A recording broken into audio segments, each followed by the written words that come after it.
What exactly is minimal invasive surgery? Minimally invasive surgery is a new technique, less incision, and recovery is very faster. Sometime very next day or in a couple of days, patient can be discharged. Recovery is faster, blood loss is less. There is minimal trauma during surgery. That is the main advantage of these kind of surgeries. Is it fact many tumors reverse? No, again the benign tumor if removed completely, so there are very less chances of their recurrence. But again malignant tumor or cancerous tumor, they can reappear. Despite giving radiotherapy and adjuvant therapy, they can reappear, malignant tumor. What exactly is hydrocephalus? Hydrocephalus is in broader term, like there is excessive water in the brain.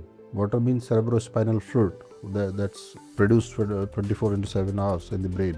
So that is excessive due to some obstruction. That is, it causes enlargement of the ventricles in the brain. And that is hydrocephalus. Can a mother transfer this tumor to the baby who is in her womb? No, genetic it can happen because some syndromic things are there. That time it can happen. But these kind of tumor, if we see overall picture, these kind of tumors are very uncommon. Like mobile exposure to mobile, that actually has not been established in the literature. That mobile excessive use of mobile, it cause brain tumor. That has not been established. Heard a word called awake surgery. Can you help us understand that? Yeah, awake surgery, when tumor is located in room of error is very small. A small error can lead to weakness of one side of body, or it's located near to speech areas. So at that time we do awake craniotomies. Funny fact is brain itself is pain insensitive structure. Oh. While operating on brain, there is no pain. So it's only surrounding structures, dura mater, covering of brain, like where pain is felt. The patient is awake throughout the procedure. We do routine monitoring intraoperatively so that we can identify if there is any problem during surgery, any speech disturbance or weakness of one side of body. So that can be identified and that can be corrected, that can be rectified. So that is the biggest advantage. It's like real time. Patient is awake throughout the procedure. They keep talking, keep singing, and we keep monitoring. It's real time monitoring actually.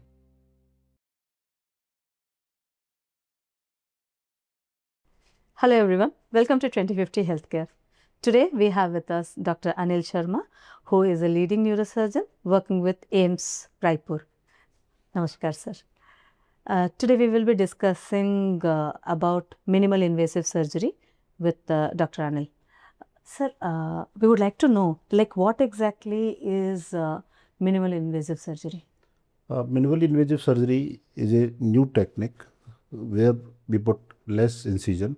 That size of incision is very less and recovery is very faster. The blood loss is minimal in these kind of surgeries, and sometime very next day or in a couple of days patient can be discharged. Blood cell recovery is faster, blood loss is less, and there is minimal trauma during surgery to the surrounding structures particularly. So that is the main advantage of these kind of surgeries.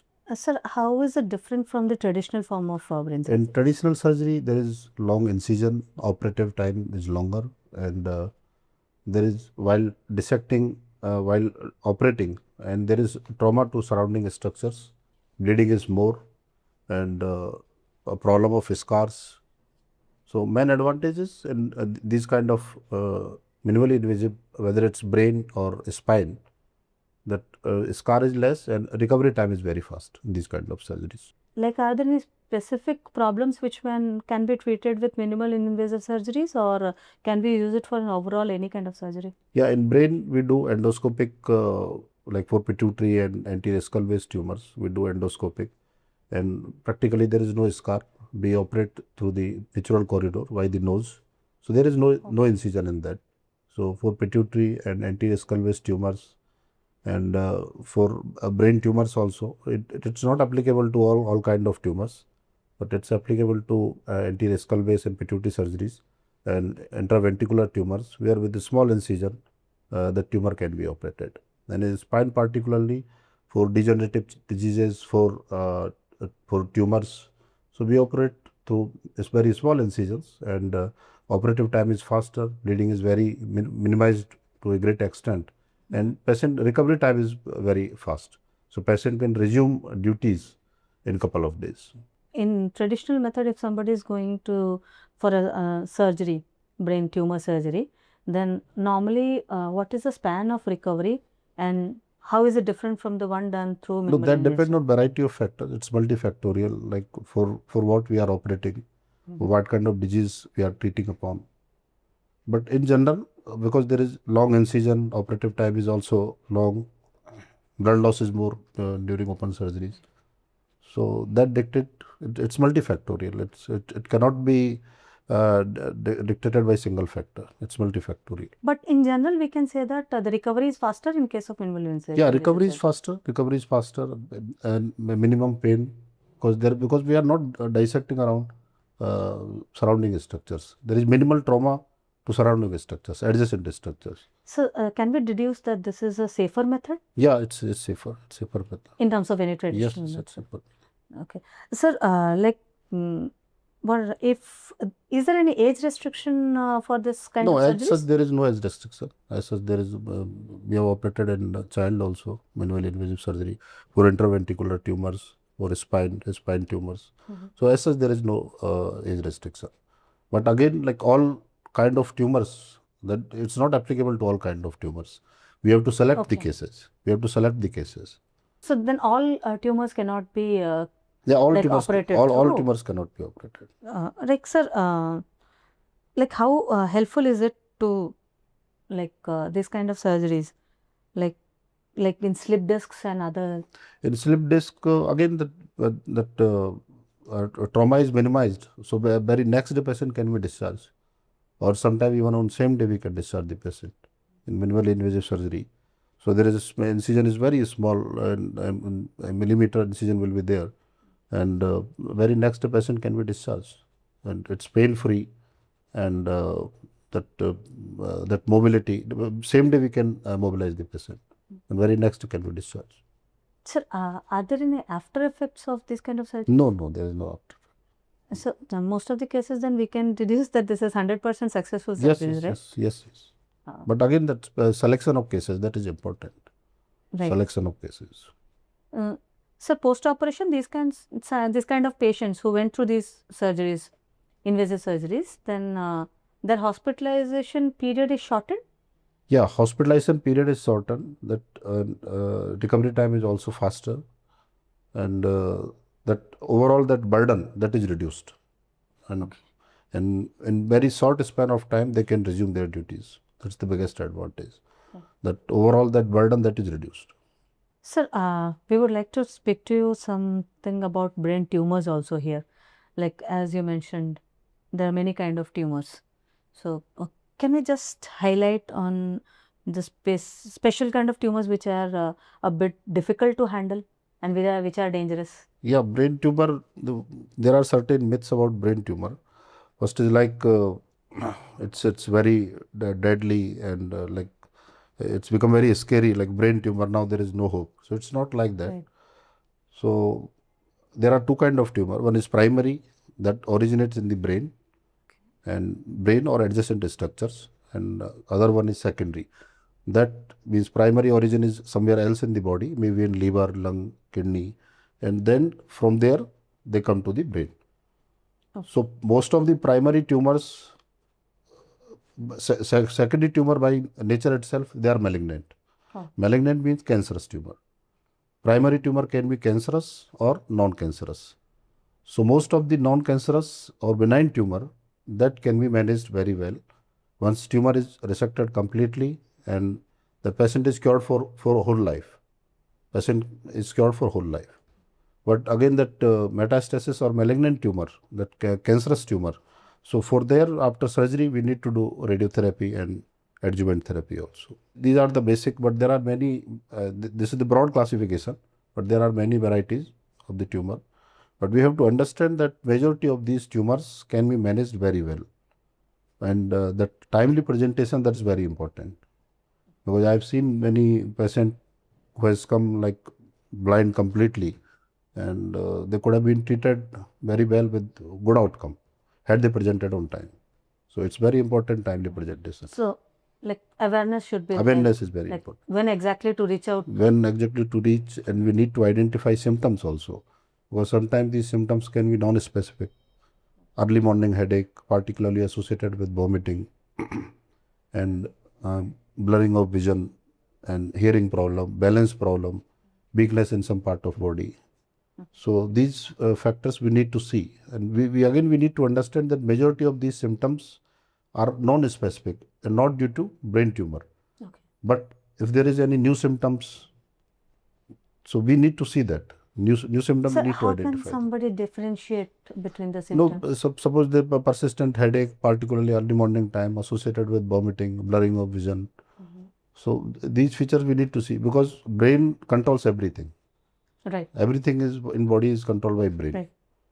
And symptoms of that particular tumor is dictated by the location and surrounding structures, like from where tumor is arising.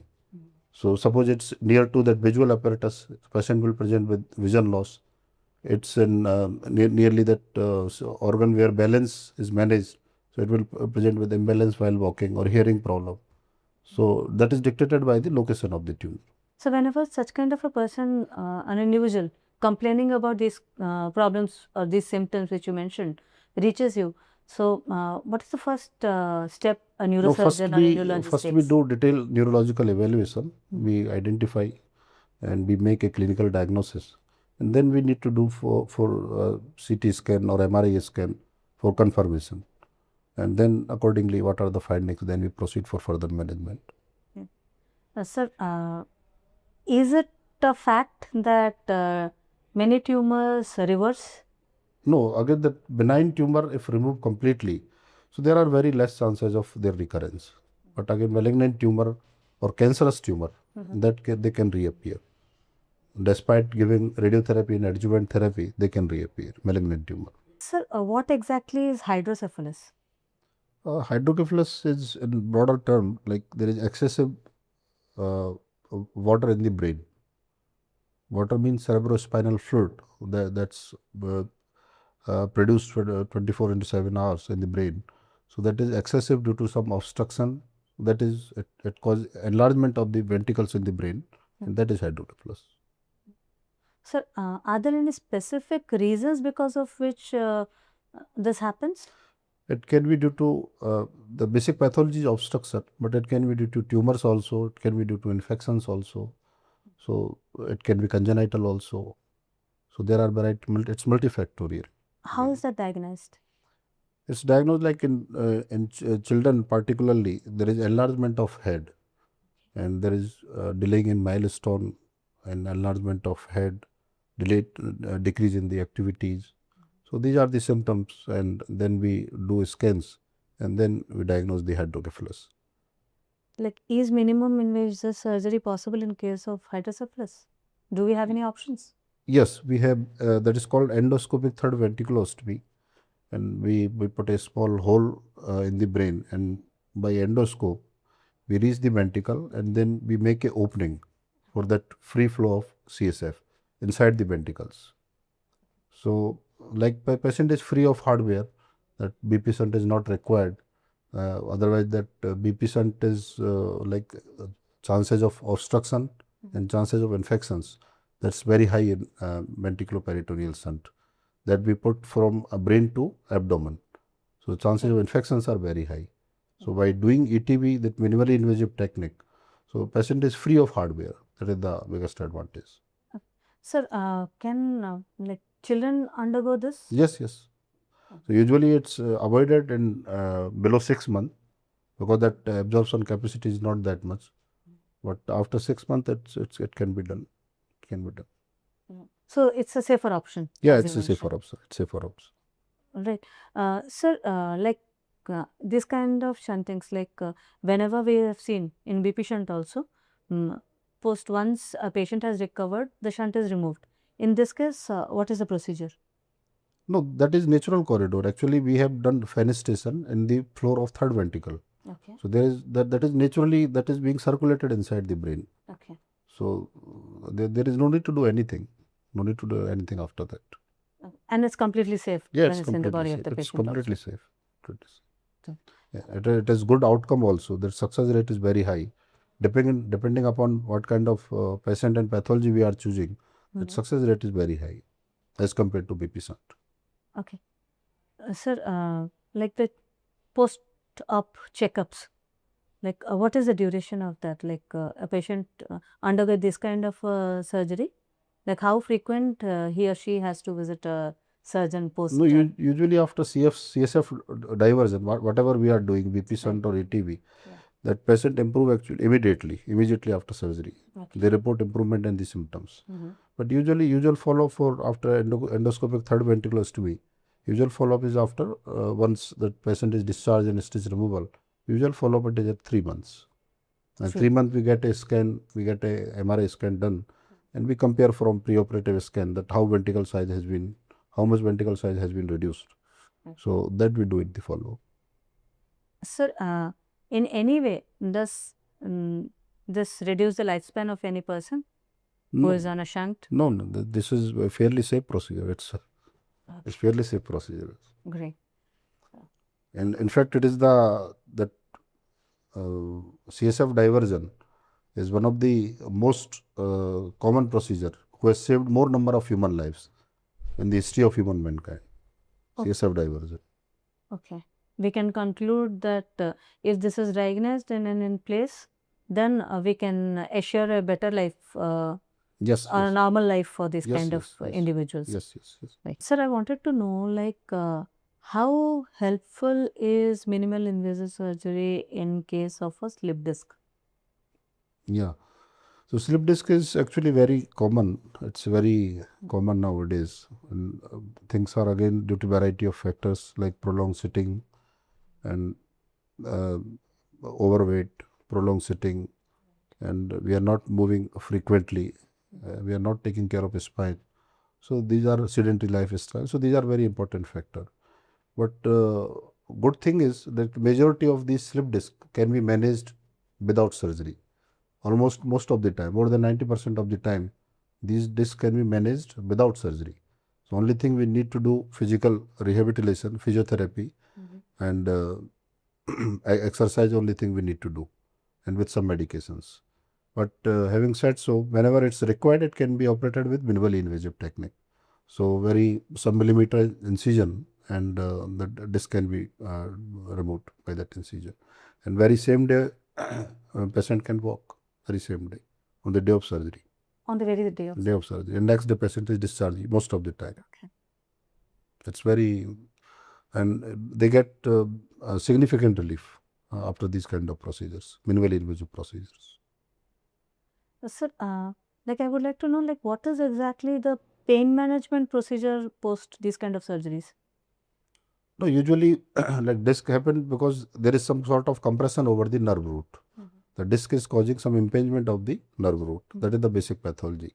So when the disc is removed, so mostly after surgery, they report significant relief in their pain and low back pain or radiating pain. They report significant relief after surgery. So most of the time, if that pathology is tackled, that they will be pain free after that. Sir, broadly causes क्या होते हैं brain tumors के?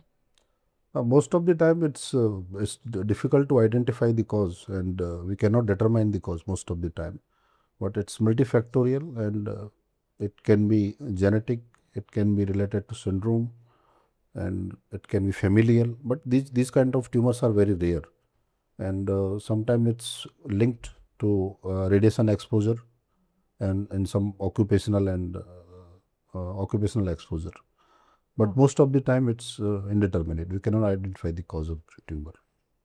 Sir, one very important question like can a mother transfer this tumor to the baby who is in her womb? Like No, genetic it can happen because some syndromic things are there. That time it can happen. But these kind of tumor, if we see overall picture, these kind of tumors are very uncommon.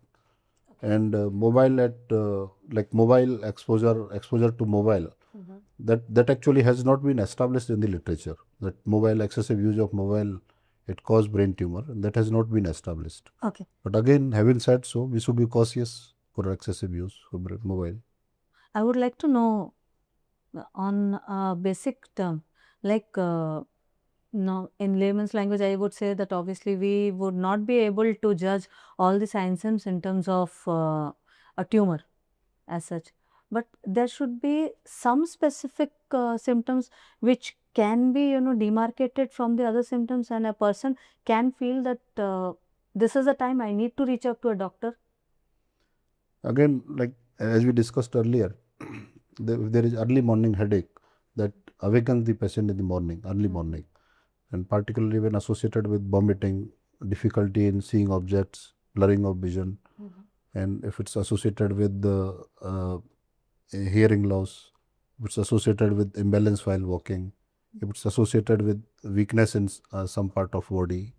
So these kind of symptoms, if these symptoms are persistent, then we need to seek consultation with neurosurgeon. Aren't few of these which you said are symptoms of vertigo as well? Yeah, vertigo, that can be due to variety of factors, but brain tumor is also one cause of that.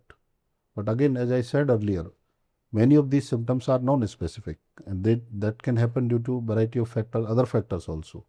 So most of the time, these features are not due to tumor, Right. brain tumor, but we need to identify that cause. That's very important. Because again, one thing I would like to highlight, because as there is, like we cannot prevent brain tumor most of the time. So the only thing which can help us in early identification and proper management, early management. That is the most important thing. Right. Sir, a person who has undergone a tumor surgery, like post surgery, should they follow a proper lifestyle or any specific routine which they need to follow so as to remain healthy and to avoid recurrence of these things? Yeah, as such that lifestyle, that is okay. That generally we need to take care of all those things. But once tumor is resected completely, as we discussed earlier, if it's benign tumor and tumor is resected completely, so patient is free and cured of the disease for his whole life. But again, we need to check, we need to follow patient for any recurrence. And for malignant tumor, once tumor is resected, then we need to give radiotherapy and adjuvant therapy for that. And we need to follow patient every 3 months or 6 months. That's very important for early identification of recurrence in malignant cases. Routine checkups. Routine checkup. That's very important. Sir, of late we have actually heard a word called awake surgery. Can you help us understand that? Yeah, awake surgery, when tumor is located in very vicinity of it's near to motor cortex, like where the room of error is very small. A small error can lead to weakness of one side of body, or it's located near to speech areas. So at that time we do awake craniotomies. So funny fact is, brain itself is pain insensitive structure. Oh. While operating on brain, there is no pain. Okay. There is no pain. So it's only surrounding structures, dura mater, covering of brain, like where pain is felt. Okay. So the patient is awake throughout the procedure, and we do routine monitoring intraoperatively so that we can identify if there is any problem during surgery, then any speech disturbance or weakness of one side of body. So that can be identified and that can be corrected, that can be rectified. So that is the biggest advantage. It's like real time. Patient is awake throughout the procedure. They keep talking, keep singing, and we keep monitoring. And it's real time monitoring actually. So side effect or weakness or neuro deficit, that can be identified early. That's the biggest advantage. Okay. So, are there any special kind of equipments which you people use? No routine. It's a routine instrument only. But we do use like neuro navigation. That is like something similar to GPS. Okay. Neuro navigation, neuro monitoring we use, and we have all like latest microscope, endoscope whenever required. That's one important tool, endoscope, and latest microscope, neuro monitoring, neuro navigation, ultrasound. So these are the routine equipment that is used during surgery. As you mentioned, the patient is awake throughout this process.